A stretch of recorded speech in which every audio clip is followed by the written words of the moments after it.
Olá, meus queridos, tudo bem? Estamos de volta, dando sequência ao nosso estudo e hoje vamos falar sobre as diretrizes da política de atendimento. Então, gente, essas diretrizes, elas são trazidas no sentido de implementar as políticas públicas, ou seja, todas as diretrizes são políticas públicas a serem encampadas pelas entidades de atendimento. Então, o artigo 87, ele traz para nós justamente quais são essas matrizes, quais são essas diretrizes a serem seguidas, perfeito? Então, a primeira delas, políticas sociais básicas, serviços, programas, objetos e benefícios de assistência social, de garantia de proteção social e de prevenção e redução de violações de direitos, seus agravamentos ou reincidências, serviços especiais de prevenção e atendimento médico e psicossocial às vítimas de negligência, maus tratos, exploração, abuso e opressão. Isso aqui já foi objeto de prova, perfeito? Também são diretrizes. Serviço de identificação e localização de pais, responsável, crianças e adolescentes desaparecidos. Inciso 5º, proteção jurídico-social por entidades de defesa dos direitos da criança e do adolescente. Acabou? Ainda não. Gente, eu sei que essa parte da aula é muito chata, porque, óbvio, a gente estamos aqui praticamente lendo os artigos e sublinhando algumas palavras-chave. Mas, meus queridos, é exatamente isso que é cobrado na sua prova. Então, não se enganem. Na sua véspera de prova, quando o seu edital ele cobra o ECA, não é um tipo de legislação extravagante que você vai estudar meses antes. É algo que você vai estudar no seu sprint, no seu gás final para a prova. Por quê? Porque é uma memória que você não vai aproveitar para o futuro. Não existe um raciocínio em cima da maioria das disposições do ECA. É tudo, na verdade, um simples e puro decoreba. Então, você não pode perder espaço no seu HD, que é o seu cérebro, com essas informações transitórias. Você precisa memorizar, sim, questões que são mais complexas e que demandam um raciocínio, mas essa parte grossa que nós estamos lendo, a maior parte dos artigos que nós estamos fazendo uma leitura rápida são tipos de artigo que você só vai dar ênfase nas vésperas da sua prova e se você tiver um número alto de questões a serem cobradas de ECA. Então, por exemplo, o meu concurso tem 15 questões de ECA. Porra, então você vai ter que arrebentar no ECA, você vai ter que ler tudo do ECA. O meu concurso ele tem 3 questões do ECA. Poxa, de repente, não vale a pena você ficar ali se debruçando sobre a lei na tentativa de pescar um ou outro artigo. Aí, é claro, dentro dos artigos que nós mencionamos, você, muito cauteloso, já deve ter constatado aqueles que têm uma importância maior. Aí, tudo bem, você bate o olho nos artigos mais importantes, perfeito? Mas não vai perder o seu tempo lendo tudo. Por quê? Em um universo de mais de 100 artigos, você pescar ali 3 para 3 questões, de repente não vai valer a pena. Então, você tem que ser inteligente. Você vai buscar ali dentro desse universo de mais de 100 artigos uma leitura rápida daqueles artigos principais. Você não vai ler a lei toda de capa a capa, que nós dizemos, né, do começo ao final. Não perca o seu tempo, meu querido candidato. Perfeito? Então, esse é um desses artigos, tá? Então, olha lá. Inciso 6º. Políticas e programas destinados a prevenir ou abreviar o período de afastamento do convívio familiar e garantir o efetivo exercício do direito à convivência familiar de crianças e adolescentes. E, por fim, campanhas de estímulo ao acolhimento sob forma de guarda de crianças e adolescentes afastados do convívio familiar e a adoção, especificamente interracial, de crianças maiores ou de adolescentes com necessidades específicas de saúde ou com deficiências e de grupos de irmãos. Então, aqui, meus queridos, dentro de todas essas políticas, com certeza, esse inciso 7º é a mais importante e a que mais é objeto de cobrança nas provas que cobram ECA. Perfeito? Então, com essas considerações, nós vimos os 7 incisos que tratam justamente dessas diretrizes. Agora, As linhas de políticas, elas são trabalhadas com a implementação dessa estrutura nas próprias entidades de atendimento. E aí, veja, são essas diretrizes que vão efetivar as linhas da política de atendimento. Professora, qual é a diferença de linha para diretriz? Gente, nenhuma. Na verdade, diretriz dá uma impressão de ser algo mais abrangente e linha um pouco mais específico. Mas veja, a lei ora trata como linha, ora trata como diretriz. Basta que você saiba que são parâmetros, que são meios de trabalho, métodos de trabalho a serem adotados pelas entidades de atendimento. Então, a política de atendimento, ou seja, a forma pela qual as entidades de atendimento vão implementar essas linhas são, primeira, municipalização do atendimento. É claro, você tem que trazer para o município um melhor atendimento para a criança e para o adolescente, de acordo, inclusive, com as vicissitudes, a precariedade de cada região. Então, é óbvio que a municipalização do atendimento no Nordeste, por exemplo, numa região de seca, não vai ser a mesma que a municipalização do atendimento em um município no Rio Grande do Sul. Então, veja que cada município ele traz a sua peculiaridade e essa municipalização visa justamente a dar a tratativa adequada para essa criança ou esse adolescente.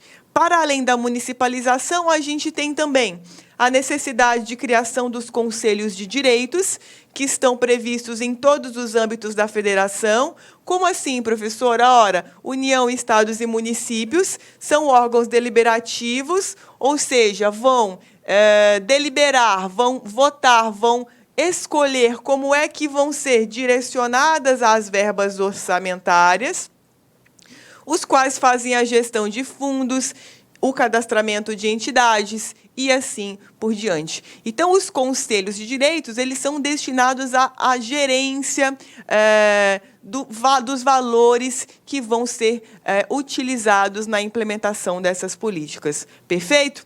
Também nós temos a necessidade de criação de manutenção de programa específico, manutenção dos fundos dos conselhos, ou seja, os fundos dos conselhos é como se fosse uma reserva, um fundo reserva que vai ser utilizado em alguma emergência, tá? Então, o ECA ele prevê a existência desse fundo do conselho. Professora, existe esse dinheiro em caixa? Na prática, não. Os administradores, eles pegam esses fundos que não deveriam ser tocados. E aí acaba que, muitas vezes, a gente tem uma emergência no trato com a criança e com o adolescente em determinada região e esse fundo ele não possui saldo, tá? Então, essa é a nossa realidade. E temos também a integração operacional entre quem? Ora, os órgãos de apuração de ato infracional,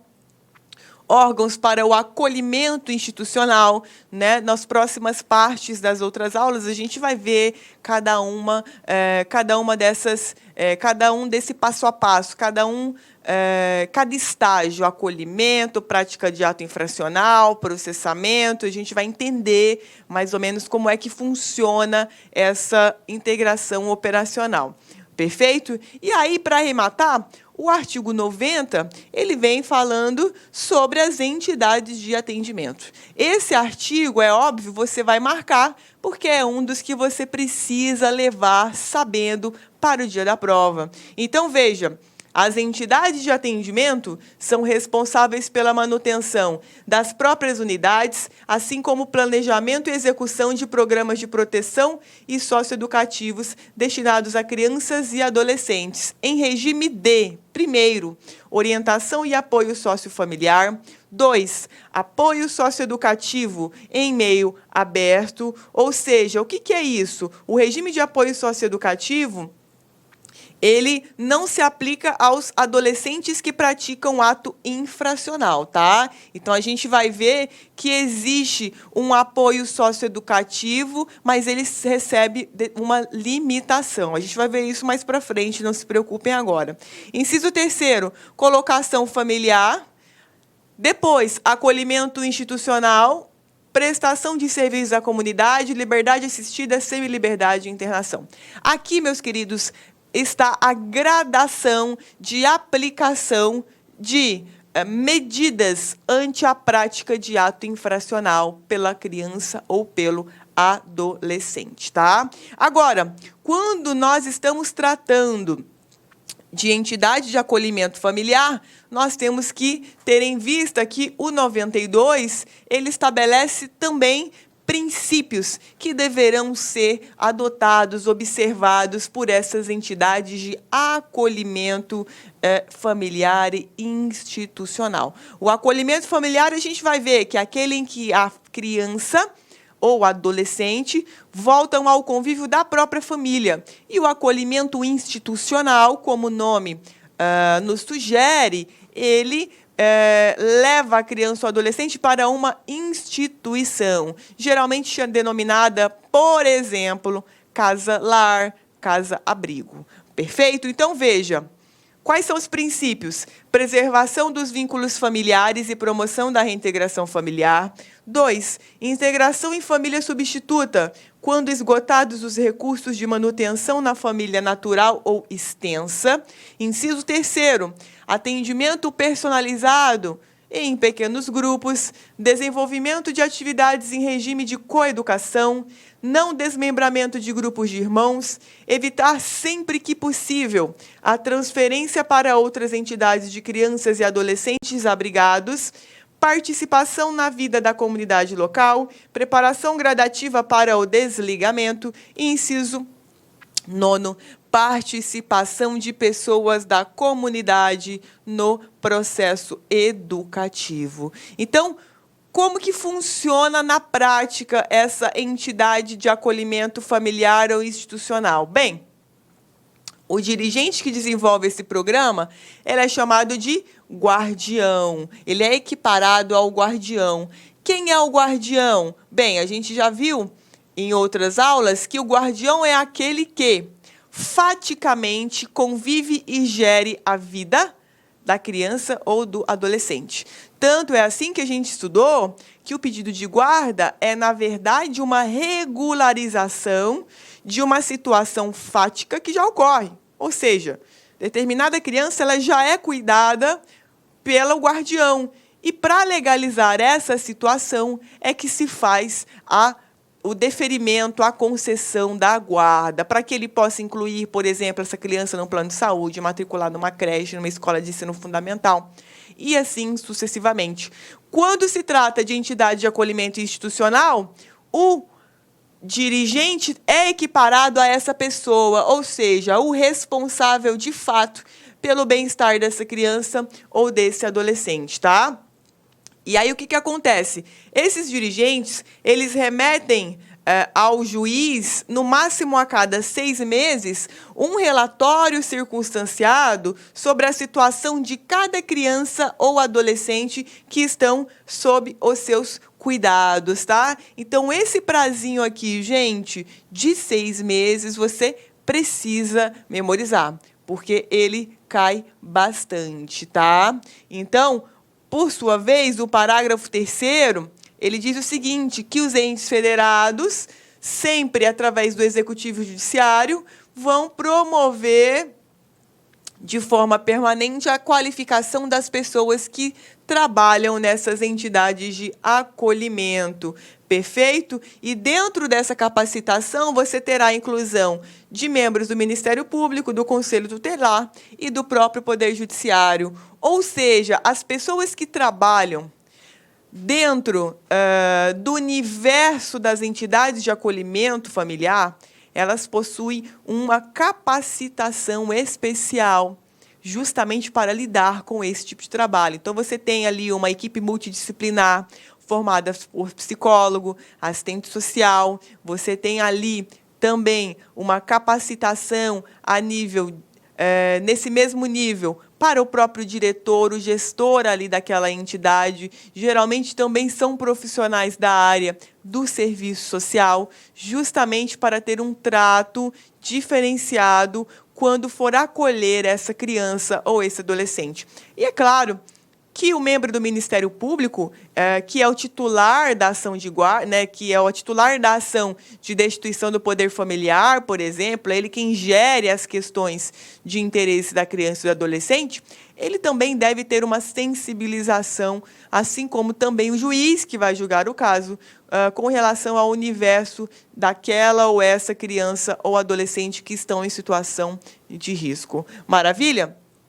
E aí, gente, o parágrafo 4º, né, ele vem para dizer o seguinte: salvo determinação em contrário do juiz, as entidades desenvolvem programas de acolhimento familiar ou institucional, se necessário com o auxílio do Conselho Tutelar e dos órgãos de assistência social, e vão estimular o contato da criança ou adolescente com seus pais e parentes. Então, aqui também é uma complementação do que a gente acabou de falar. Então, por exemplo, suponhamos que eu tenho o poder familiar do meu filho e, por alguma razão, o meu poder familiar foi suspenso.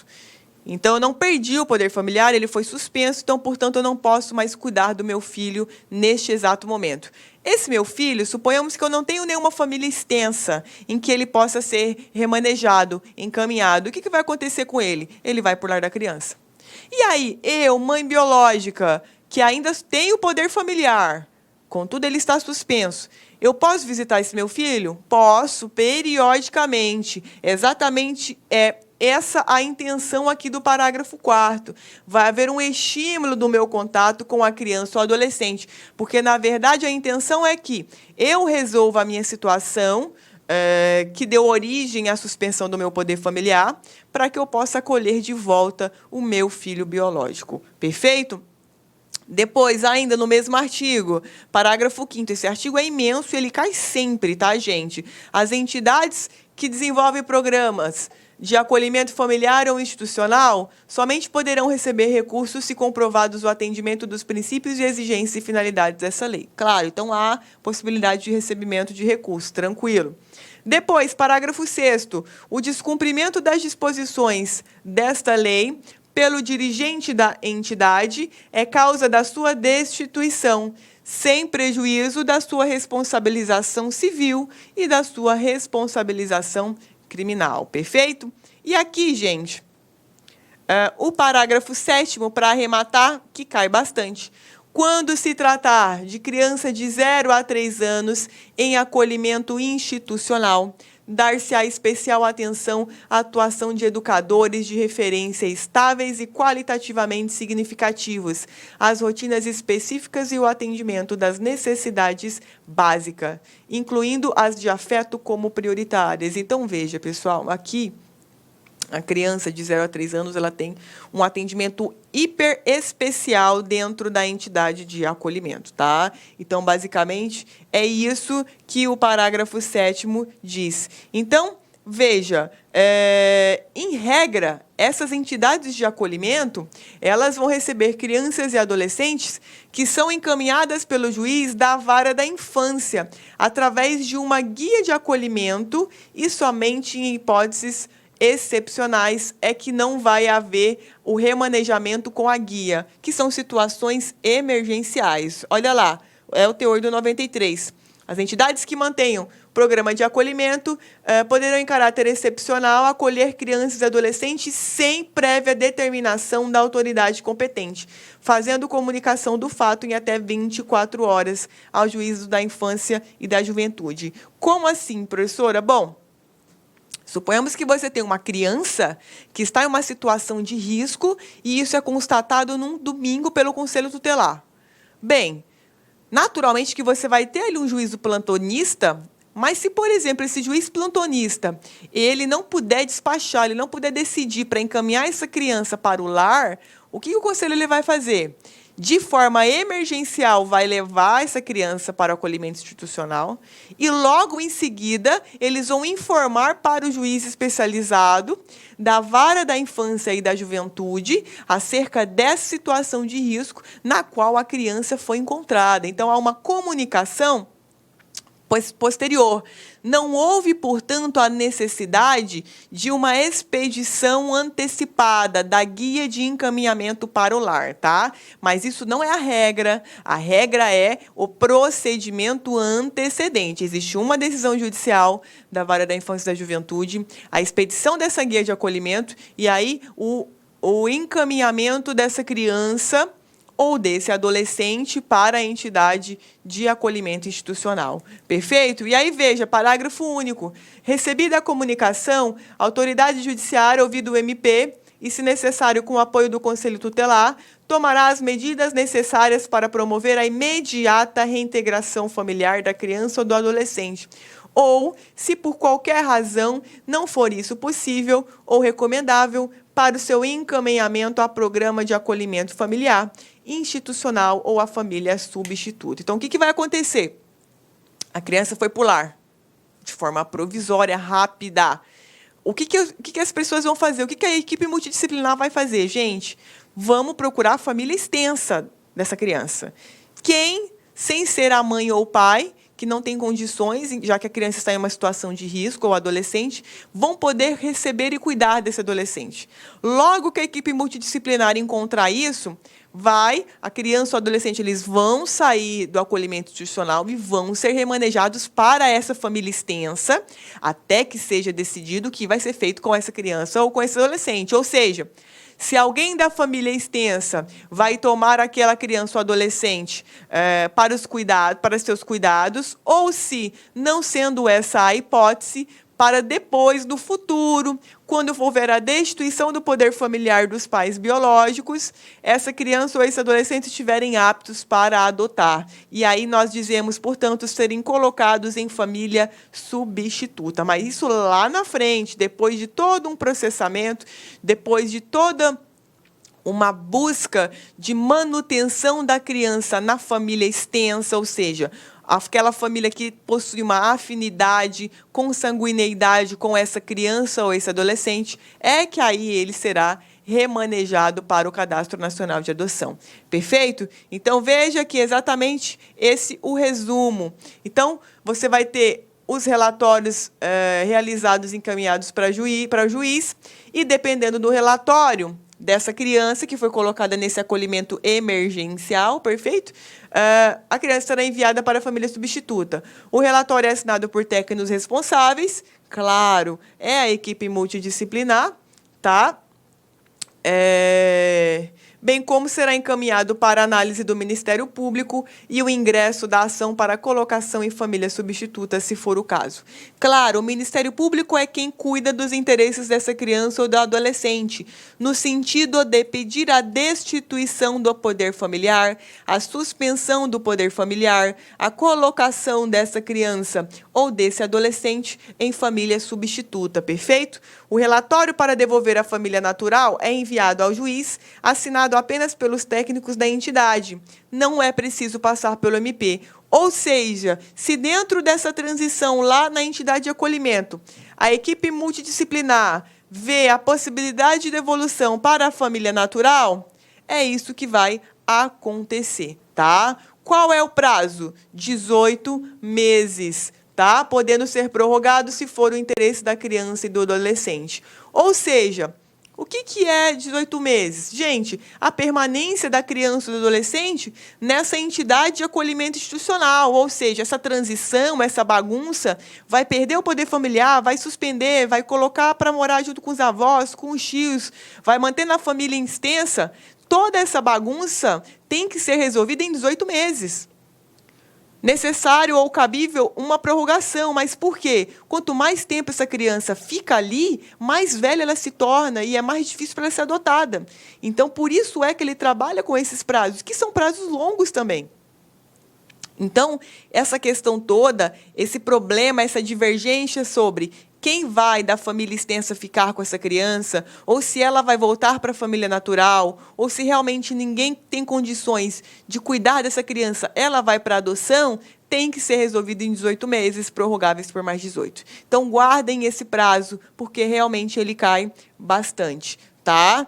Quem fiscaliza as entidades de atendimento? Ora, Conselho Tutelar, Ministério Público e a própria Vara da Infância e da Juventude.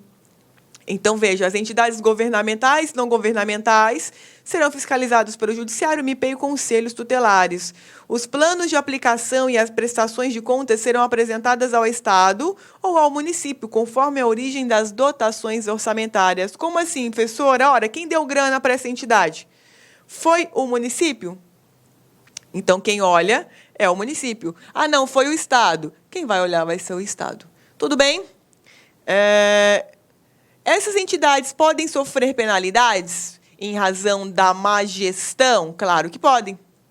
Se é uma entidade governamental, o que pode acontecer com essas entidades? Advertência, afastamento provisório dos dirigentes, que são equiparados a guardiões, lembra? Que mais? Afastamento definitivo desses dirigentes e fechamento da entidade. Então, a gradação, né, desde a advertência até o fechamento dessa entidade governamental. Então, ela é gerida exclusivamente por verbas estatais. Ok? Ela é uma entidade governamental. Agora, e quando eu tenho uma entidade não governamental?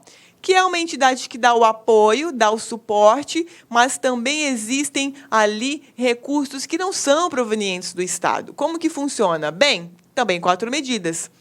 Advertência, suspensão total ou parcial do repasse das verbas públicas, interdição ou suspensão do programa, cassação do registro para receber essa criança ou esse adolescente em acolhimento institucional. Então, veja, pessoal, como não é o Estado que cuida, como não é o governo, os caras não podem destituir dirigente, como é o caso da primeira hipótese, quando é entidade governamental. Aqui deu merda, manda os caras embora, manda o dirigente embora. Aqui não. Aqui não é do Estado. Então, o que eles vão fazer? Corta a torneira do dinheiro. Não vamos mais destinar verbas públicas para ele. Vamos suspender o programa, vamos cassar o registro dessa entidade para que ela não possa mais ser credenciada para receber crianças e adolescentes. Então, veja que nós temos medidas diferentes dependendo da natureza dessa entidade. Maravilha? Quem aplica essas penalidades, gente? O juiz da Vara da Infância e da Juventude. Estão lá no parágrafo 1º do 97. Em caso de reiteradas infrações cometidas por entidades de atendimento que coloquem em risco os direitos assegurados nessa lei, deverá ser o fato comunicado ao MP ou ao representado perante o juiz competente para as providências cabíveis. Então, quem determina a penalidade é o magistrado.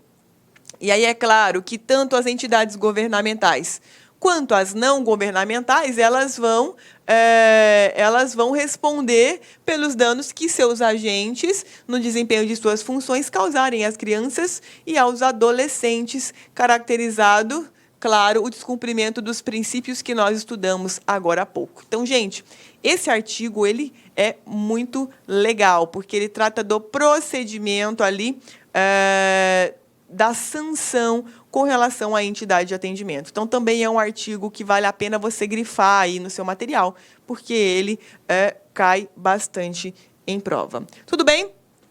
Gente, com essas considerações, a gente fecha as questões das entidades de atendimento. Espero que vocês tenham gostado. Fiquem por aí, que a gente volta. Até já!